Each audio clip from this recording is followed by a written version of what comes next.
Hello guys, good evening all of you. कैसे हो आप सभी? तो उम्मीद है आप सभी अच्छे होंगे। अनुपात समानुपात की हम क्लास चला रहे थे आपके लिए, और कल की क्लास में मैंने आपके लिए 10 क्वेश्चन कराए थे। तो चलिए क्वेश्चन नंबर 11 को देखते हैं अब। क्लास अच्छी लगे तो लाइक करना और शेयर करना ना भूलें। ओके, देखिए क्वेश्चन क्या है। ए की आय और बी की आय का अनुपात दिया है इसने। ए और बी की आय का अनुपात दिया है 5 और 7।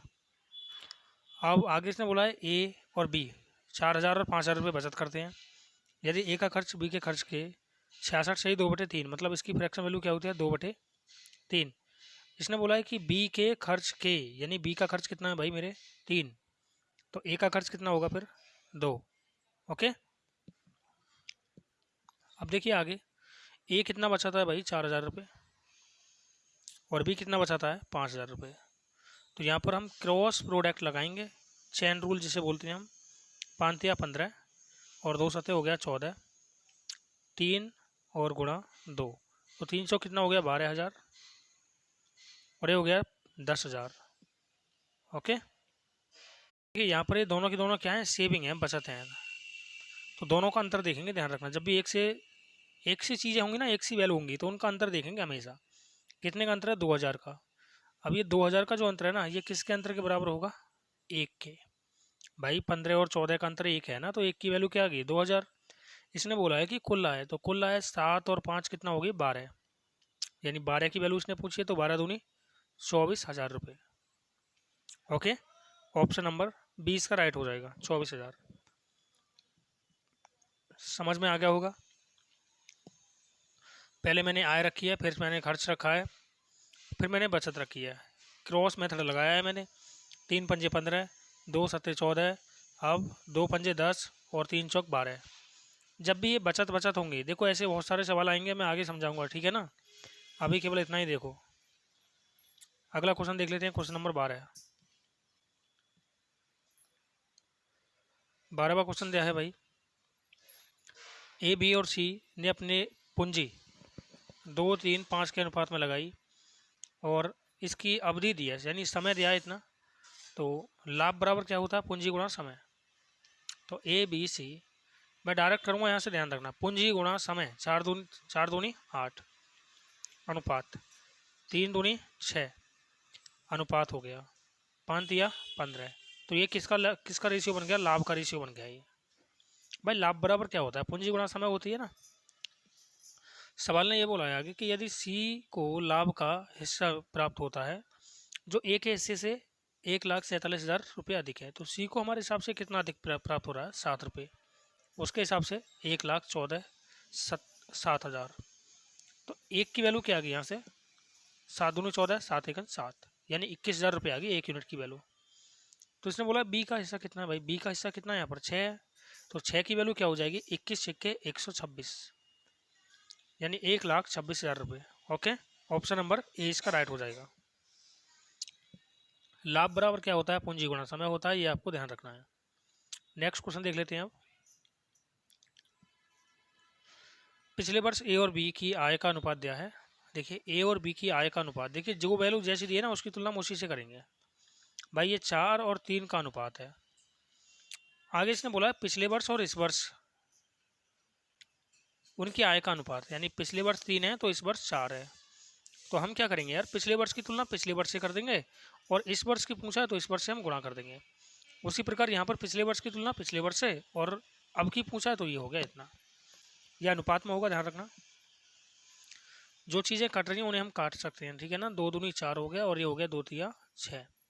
तो ये कितना हो गया, 5 चौक 20 और 20 दूनी 40 हो जाएगा, और ये कितना हो जाएगा भाई 27।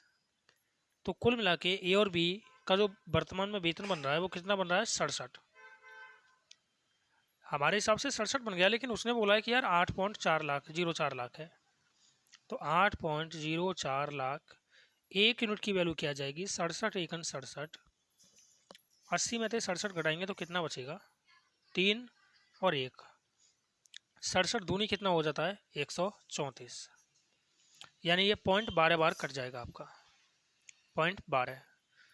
अब यार इसने बोला है कि यार बी की पिछले वर्ष की आय क्या है, तो यार सबसे पहले हम बी की हम क्या निकालेंगे, बी की हम वर्तमान की आय निकाल देते हैं। वर्तमान में कितनी है, 27 है हमारी, तो 27 की वैल्यू कितनी हो जाएगी, 27 दूनी 54, 5 बचा, 27 एकन 27 और 5 कितना हो गया 32, यानी 3.24 आ गया ये।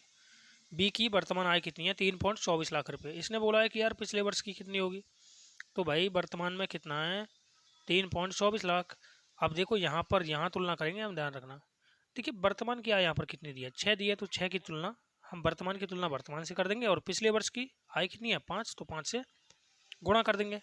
6 से काटा मैंने इसको, 6 पंजे 30 हो गया, और 6 चौक 24, तो ये 0.54 बार कट गया। 5 की मल्टीप्लाई करेंगे इसमें, तो 5 चौक 20 और 5 25 और 2 27, यानी कि ये आ गया भाई 2.7 लाख, 2.7 लाख। ओके, ये हमारा राइट आंसर हो जाएगा। एक बार दोबारा मैं इसको रिवाइज कर देता हूँ, देख लो। देखिए इसने बोला है कि ए और बी की पिछले वर्ष की आय का अनुपात दिया है 4 और 3, मैंने 4 लिखा है यहाँ पर 3 लिखा है। अब इसने बोला है कि पिछले वर्ष और इस वर्ष इनकी आय का जो अनुपात है ना, वो कितना है,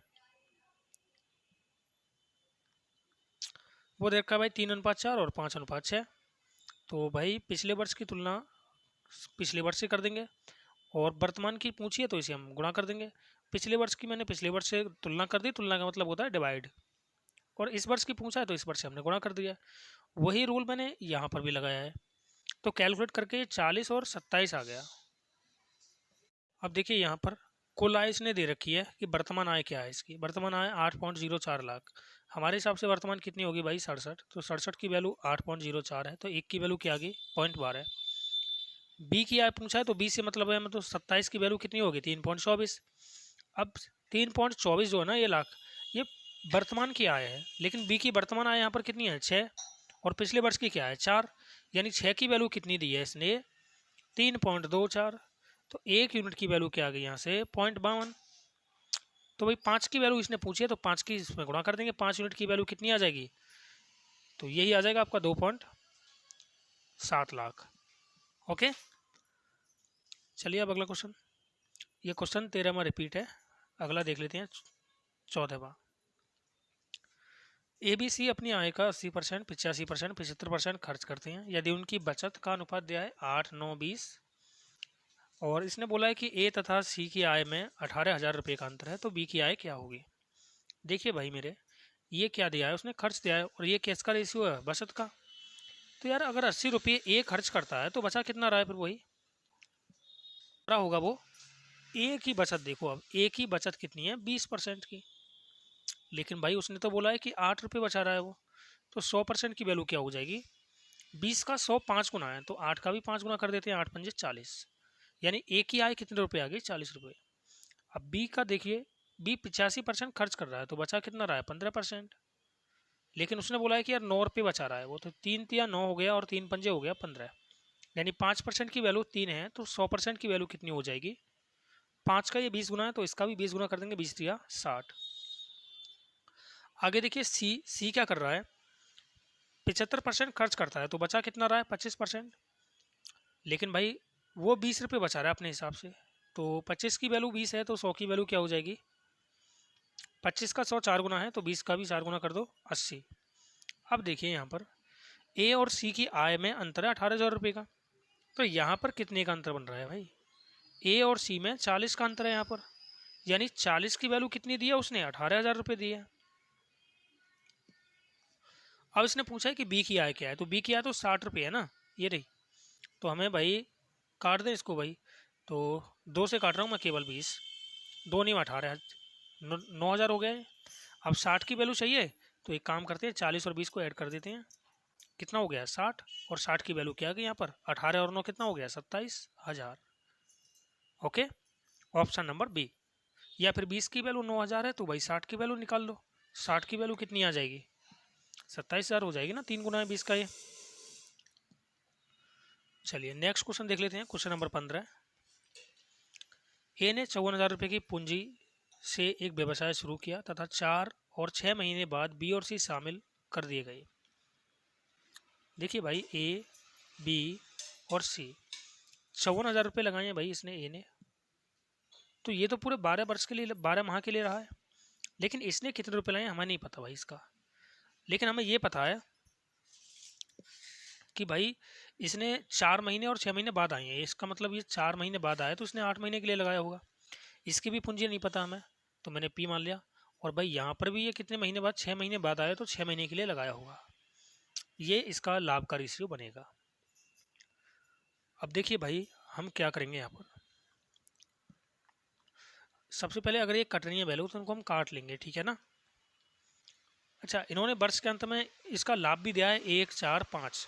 ओके, तो यार यहाँ से इसने बोला है कि भाई बी ने कितनी पूंजी लगाई है, तो यार ए का लाभ देखो कितना है, बी और सी ने कुल कितनी पूंजी लगाई है। तो ए का लाभ है ये वाला, है ना। और इसकी 1 यूनिट की वैल्यू क्या दी है इसने, 54 गुणा 12,000। यहाँ पर गुणा कर लेते हैं, इसमें 1000 को तो छोड़ ही देते हैं, 12 गुणा 54 कर लेते हैं, 3 जीरो बाद में लगा लेंगे। तो 12 चौक 48 हो गया, और 12 पंजे 60, और 4 कितना हो गया 64। 1 यूनिट की वैल्यू ये है। तो भाई 4 की वैल्यू क्या हो जाएगी, गुणा कर देंगे, 4 अट्ठे 32 हो गया। ये आ जाएगा इस तरह से। ये किसका लाभ है, बी का। लेकिन बी का लाभ तो भाई मेरे P गुणा 8 दिया है, यानी P गुणा 8 की वैल्यू क्या आ गई, ये आ गई 648 गुणा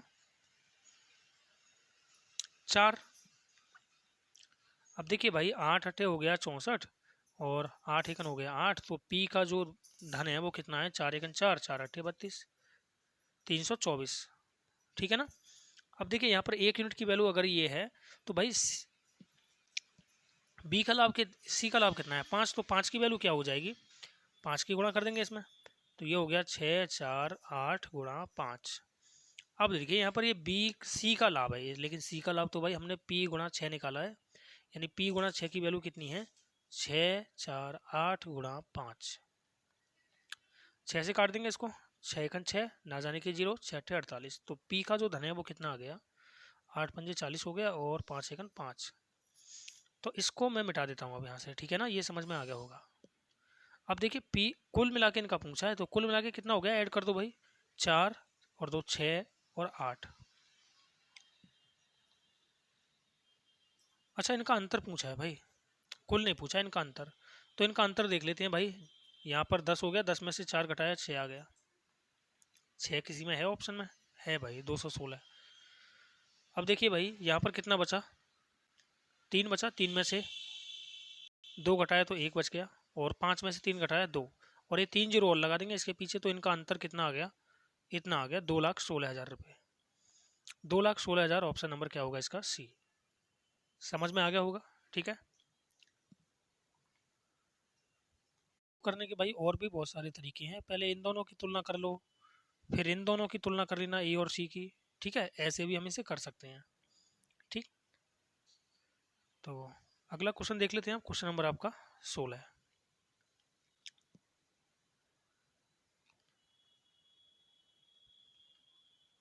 सभी समझ पाए होंगे, अगर समझ में नहीं आया है तो भाई एक बार क्लास को दोबारा से देख लें, क्वेश्चन को समझ में आ जाएगा। देखिए क्वेश्चन है कि भाई यहाँ पर क्वेश्चन में थोड़ा सा मिस्टेक है भाई, मेरे ख्याल से यहाँ पर आपका 4360 रुपये होगा लगभग, शायद मुझे ध्यान नहीं है, 4360 रुपये होगा। यहाँ पर मैं लिख ही लेता हूँ 4360 रुपये अलग से। ये मैंने यहाँ पर मान लिया 4360 रुपये हैं, 4360 रुपये शायद मैंने देखा था, शायद इतना ही था, मुझे पता नहीं है, ध्यान नहीं है। तो 4360 रुपये की राशि को ए बी सी डी में के बीच में 3, 4, 5, 8 के अनुपात में विभाजित करना है। ए बी सी डी ये कितना भाई, 3, 4, 5, 8। लेकिन भूलवश उसने कितना कर दिया, 1/3, 1/4, 1/5 और 1/8। तो इसका ले लो एलसीएम पहले। एलसीएम कितना आ गया भाई, तो ये आ जाएगा भाई 120 आ जाएगा। तो 3 से कितनी बार कट रहा है 120, 3 चौक 12 यानी 40 बार। 4 से कितनी बार कट रहा है 30 बार। 5 से कितनी बार कट रहा है 24 बार। और 8 से कितनी बार कट रहा है 15 बार। ओके, ये आपका रेशियो आ जाएगा, यानी इस अनुपात में उसने गलती से बांट दिया धन को, ठीक है ना। संख्या ये नहीं है तो कोई बात नहीं है, मैं करने का तरीका बता देता हूँ आपके लिए, उसके बाद आप निकाल लेना उस तरह से, ठीक है। अब देखिए यहाँ पर कुल धन कितना बन रहा है भाई, यहाँ पर बन रहा है 5 और 4 9, 1 और 2 3 और 3 6 और 4 10, यानी 109। ओके, दोबारा से देख लेते हैं, 1 और 3 4, सॉरी 6 और 4 10, ठीक है। अब यहाँ पर कितना बन रहा है भाई ये, तो 8 5 13 और 3 16 और 4 20 बन रहा है यहाँ पर। तो सबसे पहले हम इस आय को है ना इक्वल कर लेंगे, क्योंकि यार राशि तो एक ही समान बांटी है ना। 4360 रुपये यहाँ पर बांटे हैं और 4360 रुपये यहाँ पर बांटे हैं, तो दोनों जगह राशि क्या होनी चाहिए, इक्वल होनी चाहिए, लेकिन यहाँ पर इक्वल नहीं है। तो इक्वल बनाने के लिए इसमें 109 की गुणा कर देंगे और इस 109 में हम 20 की गुणा कर देंगे। ओके, अब देखिए कुल मिला के हमारे हिसाब से जो राशि बन रही है वो ये बन रही है, लेकिन वो तो कह रहा है कि भाई 4360 रुपये बन रही है। तो इसको हम काट देते हैं, 4 बार कट रहा है 109 से ये, और फिर ये 1 यूनिट की वैल्यू क्या आ गई 20 आ गई, तो भाई पक्का ही फिर 4360 रुपये होगा इसका, ठीक है ना।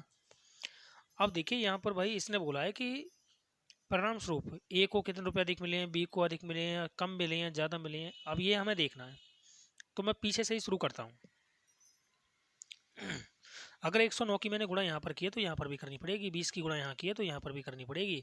यानी डी को देखो यहाँ पर कितना मिल रहा था पहले, 8 नीम 72 और 8 एक ना 8, और इसको अब यहाँ पर कितना मिल रहा है 20 दूनी 40, सॉरी 15 दूनी 30 यानी 300।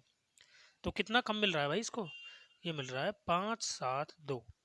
1 यूनिट की वैल्यू 2 है तो 572 की वैल्यू क्या हो जाएगी, 2 दूनी 4 हो गया, 2 सत्ते 14, 2 पंजे 10 और 11, क्या 1144 रुपये है इसमें ऑप्शन में। तो भाई मेरे 1144 रुपये राइट है इसका राइट आंसर। ओके, यानी डी को 1144 रुपये कम मिल रहे हैं। ओके, इस तरह से आप देख सकते हो यार, वरना फिर क्या करना पड़ेगा, पूरे में देखना पड़ेगा हमें कौन किसको ज़्यादा मिल रहा है किसको कम मिल रहा है, ठीक है ना। तो मैंने डी देखा और डी से ही मुझे आंसर मिल गया, ठीक है। और इसकी 4360 रुपये ही वैल्यू है, ये सही रखा है सवाल, ठीक है। चलिए अगला क्वेश्चन, क्वेश्चन नंबर 17। ए और बी की आय का अनुपात दिया है भाई 3:2। ए और बी की आय का अनुपात है 2:3। आगे इसने बोला है कि भाई इनके खर्च का अनुपात 1:2 है। इसने बोला कि बी का 90% खर्च ए की आय के बराबर है, यानी कि बी का 90% मतलब 9/10 वो ए की आय के बराबर है। तो इसका मतलब ए की वैल्यू यहाँ पर 9 है और बी की वैल्यू 10 है। तो भाई सबसे पहले हम देखेंगे आय और खर्च क्या बराबर है, तो बराबर है, अगर बराबर नहीं होता तो हम बराबर करते हैं, ठीक है ना। अब भाई बी का जो खर्च है वो कितना है 10 रुपये, तो 10 की गुणा कर देंगे। ए की आय कितनी है 9, तो 9 की गुणा कर देंगे, क्योंकि 9:10 में करवाना चाह रहा है ये रेशियो को, ए की आय और बी के खर्च को। अब 9 की गुणा यहाँ पर की है तो अनुपात का रूल कहता है कि 9 की यहाँ पर भी करेंगे और 20 की यहाँ पर भी करेंगे।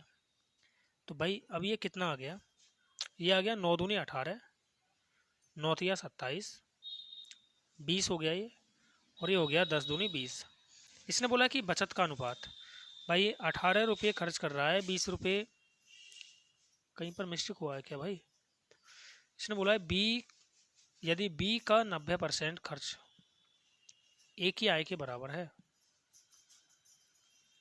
बी का 90%, शायद ये हमने उल्टा रख लिया है, क्योंकि भाई ये खर्च तो ज़्यादा बन रहा है और यहाँ पर आय कम बन रही है। तो मैं दोबारा से चेक कर लेता हूँ एक बार इसको फटाफट से, ये गलत हुआ है हम पर।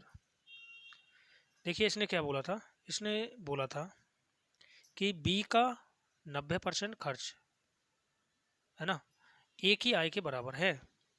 बी का 90% खर्च, बी का 90%, अच्छा बी का 90% खर्च बोला इसने, तो बी का 90% खर्च जो है ना, सवाल तो हमने सही रखा है लेकिन गलती कहाँ पर की थी ये पता नहीं चल रहा।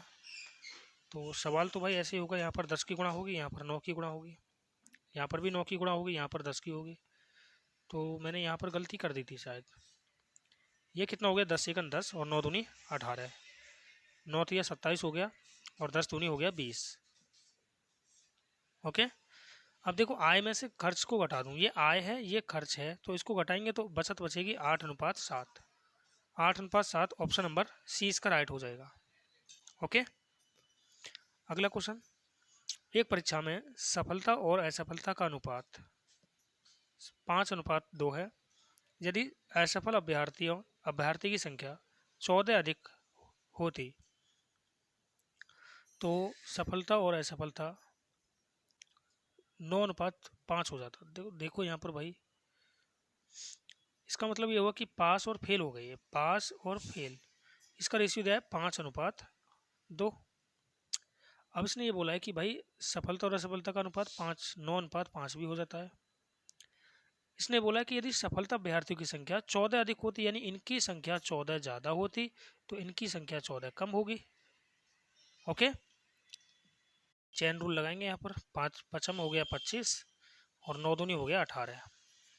अब 14 पंजे कितना हो गया 70 और ये 9 गुणा 14, 14 नंबर 126। देखो साइन जब भी अलग अलग हो ना तो इनको प्लस करेंगे, ध्यान रखना। कितने का अंतर आ गया यहाँ पर, ये आ गया आपका 196 का अंतर।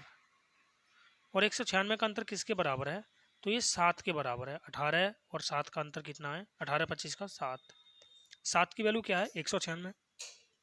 इसने बोला है कि इस परीक्षा में कुल कितने अभ्यर्थी शामिल हुए, तो शामिल कितने हुए थे 5 और 2 7, यानी 7 की वैल्यू क्या आ गई भाई 196। तो 196 ही हमारा राइट आंसर होगा। ओके,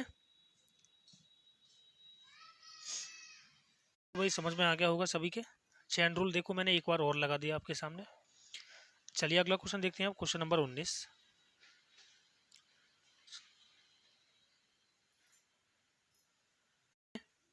क्वेश्चन नंबर 19 को देख लेते हैं, इसे यहाँ से मिटा देता हूँ मैं। 19वां क्वेश्चन है कि 8,000 रुपये ABC के बीच इस प्रकार बांटे गए हैं कि उन्हें 500 रुपये, 200 रुपये और 100 रुपये के नोट प्राप्त हुए हैं। उनके द्वारा प्राप्त की गई राशि का अनुपात है 15, 2, 3। तो उसने बोला 500, 200 और 100 के नोटों की संख्या कितनी है। तो यार ये तो सिंपल ही है भाई, 500, 200 और ये 100। अब एक बात बताओ यार, अगर आपके पास एक सिक्का 15 रुपये का है तो 30 रुपये में कितने सिक्के हो जाएंगे, तो आप कहोगे 2 सिक्के होंगे क्योंकि एक सिक्का 15 का है, ठीक है ना। अगर मैं आपसे कहूँ कि एक सिक्का 2 रुपये का है और आपके पास 10 रुपये हैं, तो भाई कितने सिक्के होंगे, 5 सिक्के हो जाएंगे ना। 2 2 के भाग करेंगे, सिक्कों की संख्या निकल आएगी 2 से। उसी प्रकार यहाँ पर भी यार ये सिक्कों का अनुपात दिया है इसने, ठीक है ना। छोटी वैल्यू से बड़ी वैल्यू को भाग कर देंगे बस, ये डायरेक्ट आपका आंसर होगा। 0 से 0 कैंसिल हो गया और भाई मेरे 5 सेकंड 5 5 तिया 15 हो गया। 2 से 2 भी कैंसिल हो गया और ये आ गया आपका 1/3 अनुपात 1 अनुपात 1/3। तो भाई मेरे यहाँ पर हम क्या करेंगे, एलसीएम ले लेंगे, तो आ जाएगा 1 अनुपात 3 अनुपात 1। 1 3 1 यहाँ पर नहीं है, कहीं पर हमने मिस्टेक कर दिया है। यहाँ पर हमने ये मिस्टेक किया है कि ये राशि दी है इसने, राशि का अनुपात दिया है ये, राशि का, ठीक है ना। राशि का अनुपात दिया है तो भाई 200 500 ये नीचे आएगा इसके। ओके, 15 2 और 3, इसके बटे में आएगा 500 क्योंकि ये कुल राशि दी है इनों की। ये 2 है, ये 3 है, कितना है ये 200 और ये कितना है 100 है, इस तरह से। तो भाई 0 से 0 कैंसिल, ये 0 कैंसिल, 5 तिया 15, 2 से 2 कैंसिल, तो ये आ गया 3 1 3। ये आपका आंसर होगा 3 1 3, ऑप्शन नंबर ए। चलो एक बार मैं इसको वैसे बताता हूँ आपको, ठीक है ना, ऐसे रहने देते हैं। देखो यार कुल राशि हमारे हिसाब से कितनी है, 15 और 2 17, 17 और 3 कितना हो गया 20, और 20 की वैल्यू क्या दिया उसने 8,000 रुपये। तो 1 यूनिट की वैल्यू क्या आ गई, 20 चौक 80 400। तो 15 की वैल्यू क्या हो जाएगी, 15 चौक 60 यानी कि 6,000। तो 2 की वैल्यू 800 और 3 की वैल्यू 1200, ठीक है ना। अब देखिए एक सिक्का कितने का है 500 का है यहाँ पर, और एक नोट कितने का है 200 का है, और एक नोट कितने का है 100 रुपये का है। तो बस ये अनुपात पूछा है इसने, तो अब तो इसे काट सकते हो, अब तो आ गया होगा समझ में। 0 0 0, 2 0 से 2 0 2 0। देखो अब 2 चौक कितना हो गया 8, 5 से काटा इसको 12 बार, तो ये आ गया 12 अनुपात 4 अनुपात 12। 4 से काट देते हैं, 4 1 4, 4 तिया 12 और 4 तिया 12, तो ये आ गया 3 1 3। ओके, अब समझ में आ गया होगा सभी के। चलिए अब अगला क्वेश्चन देख लेते हैं, क्वेश्चन नंबर 20, और आज की क्लास का भाई लास्ट क्वेश्चन है, ठीक है। आगे आपकी रेगुलर क्लास चलेगी और एडवांस मैथ भी हम स्टार्ट करेंगे। एडवांस मैथ में हम सबसे पहले सोच रहे हैं कि ज्योमेट्री स्टार्ट करेंगे, ओके, या फिर मेंसुरेशन या फिर कुछ भी स्टार्ट कर सकते हैं, लेकिन एडवांस मैथ स्टार्ट करेंगे आपके लिए, ठीक है। और रीजनिंग की भी क्लास स्टार्ट करूँगा, ठीक है। देखो अब 3 4 9 के चौथा अनुपात, तो देखिए चौथा अनुपात हम कैसे निकालते हैं। चौथा रेशियो हम निकालते हैं भाई, अगर ये ए बी सी 3 संख्या दी हैं तो बी गुणा सी बटे ए, ओके। और मध्य अनुपात कैसे निकालते हैं, मध्य रेशियो हम निकालते हैं रूट में ए बी, ओके। यही तो पूछा है इसने, तो भाई इनका अनुपात पूछा है, तो भाई इसका तो चौथा अनुपात यानी 4 गुणा 9 बटे 3, और इसका पूछा है इसने मध्य अनुपात यानी 2 गुणा 98, तो 3 तिया हो गया 9 और 3 चौक कितना हो गया 12 अनुपात, ये हो जाएगा 2 अट्ठे 16, 2 नीम 18 और 1 19, यानी 196 हो गया। ये 196 किसका वर्ग होता है 14 का, तो ये कितना आ गया 14, 2 से कट रहे हैं दोनों, 2 छक्के 12 और 2 सत्ते 14, यानी 6 अनुपात 7 इसका राइट आंसर हो जाएगा, 6 अनुपात 7, ऑप्शन नंबर डी, ओके।